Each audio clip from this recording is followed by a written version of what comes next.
Salam sigap dan shalom. Renungan kita pada hari ini, Rabu 28 Oktober 2020, berjudul Bekerja dengan Imam Besar Kita. Ayat intinya terdapat di dalam Ibrani 4 ayat 14. Karena kita sekarang mempunyai imam besar agung yang telah melintasi semua langit, yaitu Yesus, Anak Allah, baiklah kita teguh berpegang pada pengakuan iman kita. Pena Inspirasi menjelaskan maksud judul renungan pagi kita hari ini, bekerja dengan imam besar kita yaitu Yesus, yang masih melayani sebagai imam besar di surga sampai hari ini, antara lain sebagai berikut. Pertama, setiap umat Allah harus bisa menjaga diri agar tidak berhubungan dengan dosa dan berusaha tidak menjadi cemar dan najis. Seluruh upacara itu dimaksudkan untuk memberi kesan kepada orang Israel mengenai kekudusan Allah dan kebenciannya kepada dosa. Dan lebih jauh, untuk menunjukkan kepada mereka bahwa mereka tidak boleh berhubungan dengan dosa tanpa menjadi cemar dan najis.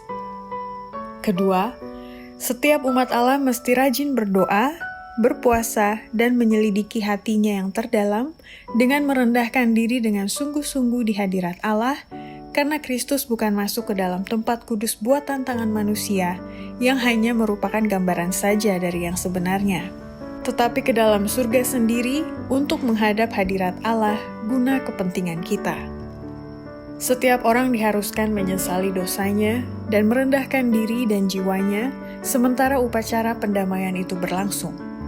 Segala pekerjaan sehari-hari harus dikesampingkan dan seluruh perhimpunan orang Israel pada hari itu merendahkan diri dengan sungguh-sungguh di hadirat Allah dengan berdoa, berpuasa, dan menyelidiki hatinya yang terdalam. Ketiga, pada hari ini, orang percaya harus mengarahkan hati dan pikirannya ke bait suci surga dan mengakui otoritas hukum Allah dan mengakui kesalahan dalam pelanggaran dan menyatakan keinginannya untuk memperoleh pengampunan dari Yesus. Tetapi dosa tidak dapat ditiadakan oleh darah korban. Dengan demikian, suatu cara telah disediakan untuk memindahkan dosa itu ke tempat kudus. Dengan mempersembahkan darah, orang-orang berdosa mengakui otoritas hukum, mengakui kesalahannya dalam pelanggaran, dan menyatakan keinginannya untuk memperoleh pengampunan melalui imam kepada penebus yang akan datang. Tetapi ia belum seluruhnya dibebaskan dari hukuman dan kutukan hukum.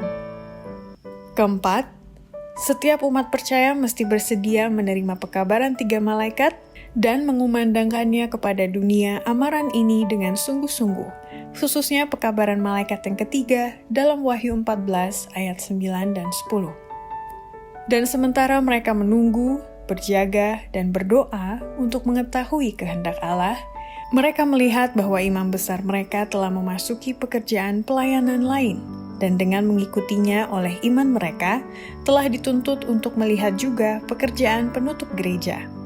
Mereka mempunyai pengertian yang lebih jelas mengenai pekabaran-pekabaran malaikat yang pertama dan kedua, dan bersedia menerima dan memberikannya kepada dunia ini amaran yang sungguh-sungguh malaikat yang ketiga dalam Wahyu 14. Demikianlah renungan kita pada hari ini, kiranya Tuhan memberkati kita semua.